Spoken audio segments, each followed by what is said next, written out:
Mais aujourd'hui, quand ils se révoltent, ces jeunes rosamésiennes, puisque vous les connaissez bien, vous comprenez cette révolte? Vous comprenez qu'ils aillent dans la rue, qu'ils aient envie de tout casser? En fait, n'attendez pas de moi que je puisse justifier qu'on puisse foutre le désordre, le bazar, qu'on détruise des habitations, du bien public. Je n'ai pas été de celle qui cautionnait les débordements des Gilets jaunes, pas plus que je l'ai été sur les manifestations des retraites, et vous ne me trouverez pas non plus pour soutenir ce genre de débordement. Maintenant, il va falloir quand même entendre ce que ces jeunes ont à dire. Parce que là, ils vous ont parlé. Ils vous ont expliqué que Ziad Ebouna, ça fait des années, et que ça aurait dû servir de leçon. Et pourtant, aujourd'hui, on continue à avoir des gens qui meurent sous les balles de la police. Et ça, c'est juste inacceptable. Quand on n'avait pas encore les images, les syndicats de police se sont précipités pour expliquer, en fait, que la voiture leur avait foncé dessus. D'accord ? Le premier réflexe de ces deux policiers, et je ne parle pas de la police, encore une fois, je crois qu'il va falloir faire le distinguo entre l'institution policière et des policiers qui se comportent mal. Le premier réflexe de ces policiers, ça a été de mentir, ça a été de se couvrir. D'accord ? Une fois que les images sont apparues, là, les versions ont commencé à diverger. Refaisons pas l'enquête. Là, on va laisser la police faire. Moi, ce qui m'intéresse là, la colère, elle part de là. Exactement. Non, mais moi, ce que je comme merveilleuse. Oui, mais je suis poli avec les policiers. Je suis gentil. Je dis bonjour. Je dis au revoir. Et encore une fois. Pardon. Du coup, c'est de la faute de Naël. Non, mais on parle généralement, on parle pas d'affaires Naël. J'ai jamais parlé d'affaires Naël. Encore heureux qu'il y ait des policiers. Encore heureux qu'il y ait des policiers qui se comportent bien. Ce qu'il a décrit, cet homme-là, c'est le quotidien en fait de nombreux policiers qui se comportent bien. D'accord. Oui. Non, mais parce qu'en fait, on veut faire croire que c'est une exception. Heureusement qu'il y a des policiers qui se comportent bien. Il y en a aussi qui se comportent mal. Bien sûr. Et comme des gens contrôlés, il y en a qui se comportent bien, il y en a qui se comportent mal. Mais bien évidemment. C'est pas parce qu'on se comporte. Par contre, c'est pas parce qu'on se comporte mal d'un contrôle que ça doit finir par une balle dans la tête. Elle est là la difficulté en fait. Lorsqu'on fait usage d'une arme, parce que on oublie en fait de comprendre que lorsqu'on porte une arme en tant que policier, c'est pour préserver la vie. C'est en aucun cas pour tuer, c'est pour préserver la vie. D'accord ? Et donc, faire croire... Je termine, s'il vous plaît. Je peux pas. Si vous allez pouvoir, vous allez juste à me faire et je vais terminer. Je suis policier, quand on porte une arme, oui, c'est pour préserver la vie. Quand on tire, c'est pour préserver la vie. C'est pour préserver la vie d'autrui. C'est-à-dire que là, vous parlez du CSI, mais quand on fait usage de l'arme... Mais c'est bien ce qui est reproché ici.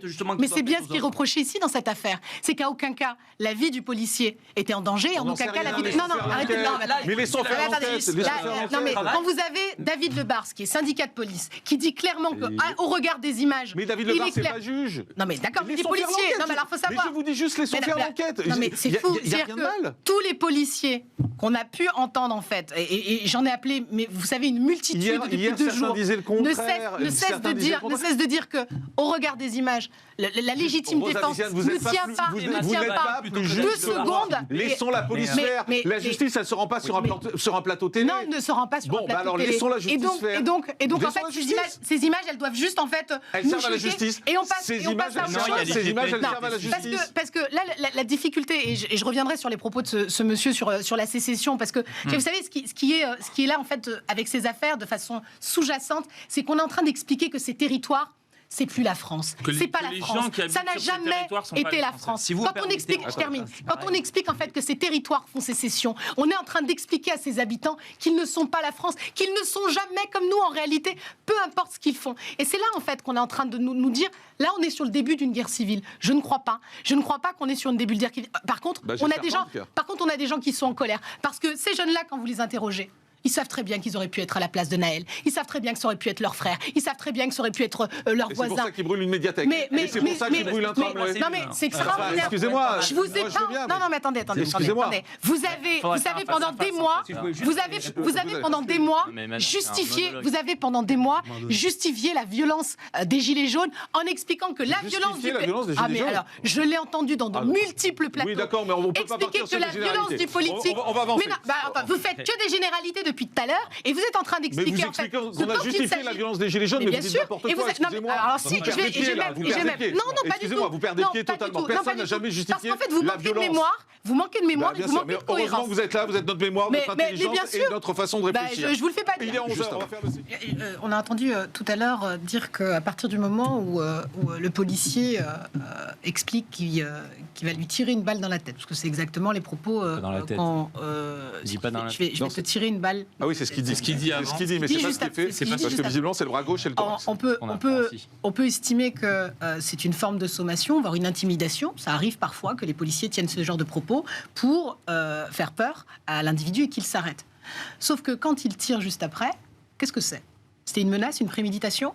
Il est là en fait. Non, mais la voiture a fait une mise en garde, tout simplement. Une mise en garde. Donc c'est une mise en garde à partir du moment où on ne tire pas.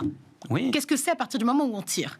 Mais donc, moi, quand vous me dites... Non, vous prenez le cas, comme si la voiture n'avait pas redémarré. La voiture redémarre. Quand la voiture était à l'arrêt, et après la voiture a redémarré. Il s'est passé quelque chose, le fait de redémarrer. Et donc une voiture qui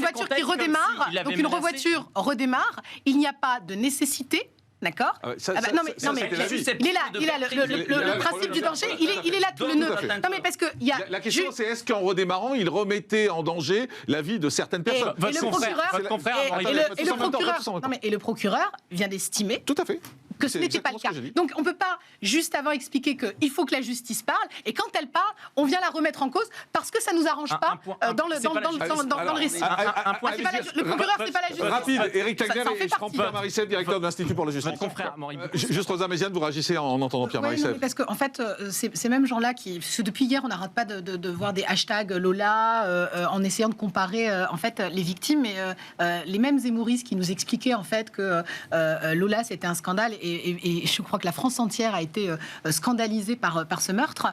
On les a pas entendus quand il s'agissait de la petite Rose. Ah bah oui, parce que la petite Rose elle était roumaine, elle a été tuée par un Roumain. Donc là, au final, on s'en fout un peu. Donc moi, je trouve ça un peu fou. Vous savez ce que je pense? C'est très gênant de se balancer les morts à la figure. Mais c'est justement. Honnêtement, je trouve que moi, ça me met très mal à l'aise de se balancer des gamins qui sont morts ou des. Je suis assez d'accord avec vous. Moi, je vous le dis franchement, je suis très mal à l'aise. On oublie qu'en fait, c'est un gamin de 17 ans. On oublie qu'en fait, il s'agit effectivement d'un refus d'obtempérer pour un défaut de permis, en fait. Et on nous explique qu'à partir du moment où on ne répond pas à une sommation d'un policier, ça légitimerait un tir. Le cadre légal, ce n'est pas celui-là. Pierre Marissel, il va falloir l'entendre. Vous m'accusez et vous accusez tout. Je vous accuse pas de manière nominative, mais non, il y a pas. En fait, non, justement, en fait, c'est quand le procureur parle, et qu'il décide effectivement de mettre en détention parce qu'il s'agit là d'un homicide volontaire. On ne parle pas de coups et blessures ayant entraîné la mort. On parle d'un homicide volontaire. Je crois peut-être pour ma part, mais effectivement, je suis qu'une petite citoyenne. Je crois que les faits sont suffisamment graves pour que ça mérite une détention. C'est-à-dire que ces mêmes gens qu'on entend parler pour le moindre fait. Non, mais je crois que ça légitime effectivement une détention. Et vous savez, on n'a pas arrêté d'appeler au calme depuis 2 jours. Je ne sais pas tous. Pas tout le monde. Les insoumis n'ont pas appelé au calme. Du tout. On va les écouter tout à l'heure. Je vais parler pour ma part. David Guiraud hier a dit explicitement. Je ne crois pas être le porte-parole. Je ne crois pas être le porte-parole de David Guiraud. Encore moins de la France Insoumise. Non. Quand je dis tout le monde, je parle des associatifs. Je parle des gens qui sont sur le terrain. Je parle des gens qui sont au contact en fait de ces habitants. On ne cesse d'appeler au calme parce que ça nous désole et ça nous arrache le cœur en fait de voir la situation qu'il y a dans ces quartiers. Donc vous condamnez les insoumis qui eux n'appellent pas au calme. Il y a un moment donné, c'est la base de base. Qui peut se satisfaire en fait de voir nos quartiers à feu à sang? Personne. Les insoumis, oui. Les insoumis s'en satisfont. Mais pardonnez-moi, une fois que la justice passe, une fois qu'on a une détention, parce que c'est ce que réclament en fait la plupart des habitants, que ce soit ceux qui subissent en fait depuis 2 jours les débordements. Les habitants réclament une détention, c'est ce que vous dites? Non, les habitants réclament justice. Ah ouais, tout le monde réclame justice, mais nous aussi on réclame justice. On n'est pas habitants, mais on réclame justice. Donc quand elle est en train de passer, il faut qu'on arrête en fait de la remettre en cause. Parce que c'est ce qui est en train de se faire depuis tout à l'heure. Vous savez, moi, je suis policier et je réclame la justice aussi. Je réclame la justice, mais aussi pour mon collègue. Pas que pour une personne, c'est trop facile sinon. Allez, on va reparler de tout ça dans un instant. Il est 11h32, je vous le dis, on ne va pas faire la pub. Mais c'est justement pour ça que monsieur porte une arme, d'accord? Et c'est justement pour ça qu'il doit respecter les RGS, les règles générales de sécurité. Moi, j'aimerais savoir pourquoi ce policier, en fait, qui était en train de tenir en joue l'individu. Pourquoi son doigt était sur la détente et non pas le long du pontet? Mais parce que sinon, il n'aurait pas pu réagir. Parce que quand on parle du micro. Pardonnez-moi. Mais bien évidemment. Et c'est bien là le sujet. C'est un ancien policier, donc il peut répondre.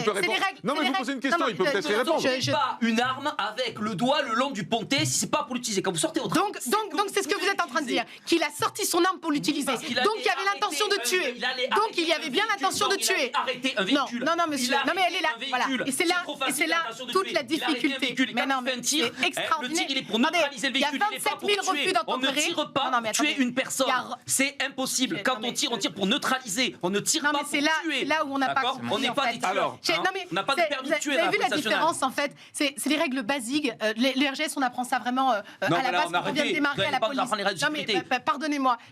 Moi, je me suis déjà essayé au tir. La première chose qu'on vous apprend, c'est constamment garder son doigt sur le à part que Cyril Hanouna est policier, donc il vous explique comment il le dit. de tir, madame. Eh bien, justement, et je crois qu'un bon nombre d'exercices ne sont pas suffisamment adaptés parce qu'ils alors, Éric Tegner, là-dessus, votre regard, là-dessus, attendez, laissez parler les autres. Quand il explique qu'il avait son doigt sur la gâchette, justement parce qu'il voulait tirer, il est là le problème, en fait. Un refus d'obtempérer ne doit pas justifier... Non, parce que c'est avec la mise en danger de personne. 3 refus d'obtempérer. On ne sort pas une arme pour intimider. Quand on sort une arme, c'est que potentiellement on va devoir l'utiliser. Si vous devez l'utiliser, et jamais le doigt sur la détente. Revoyez vos classiques et jamais le doigt sur la détente. C'est compliqué. Éric Tegner là-dessus. Quand on vous met face aux faits, ça vous dérange. Le temps de réaction, si vous avez. Éric Tegner. C'est une micro de seconde. Une micro de seconde. Allez-y. Je crois pas que ça aurait changé. Par contre, ça aurait changé peut-être l'avenir de Naël. Ce que j'aime beaucoup, c'est madame qui donne des leçons parce qu'elle est allée une fois, donc 2 fois, peut-être 3 fois. Déjà, vous n'en savez rien. Vous parlez pas de la vie, monsieur. Vous n'en savez strictement rien. Quand monsieur, justement, a fait service dans la police. Ensuite, il y a un deuxième. C'est bon, on a entendu Zemmour, on a entendu extrême droite. Le deuxième élément, là, on voit le procureur qui, effectivement, est très dur vis-à-vis des policiers. Et vous, tout à l'heure, vous étiez dans une quasi-justification de ce qui s'est passé cette nuit en disant il cherche la justice. Donc, moi, j'ai hâte de voir ce soir, justement, ce qui va se passer dans la banlieue. Parce qu'en fait, ça va rien changer. Ils vont continuer. Parce qu'encore une fois, justement, c'est une excuse. C'est une excuse, justement, pour pouvoir mettre le feu dans la banlieue et faire comprendre que c'est chez eux. Et ça va être intéressant de voir. Et je pense, demain, justement, Jean-Marc Morandini, vous allez continuer à parler parce que ça ne changera rien. Oui, mais ce que je veux dire, c'est que c'est dans cet état d'esprit, c'est en connaissance de cause aussi, que les policiers, quand ils rentrent dans des quartiers, justement, ils se sentent en danger parce qu'ils sont en danger.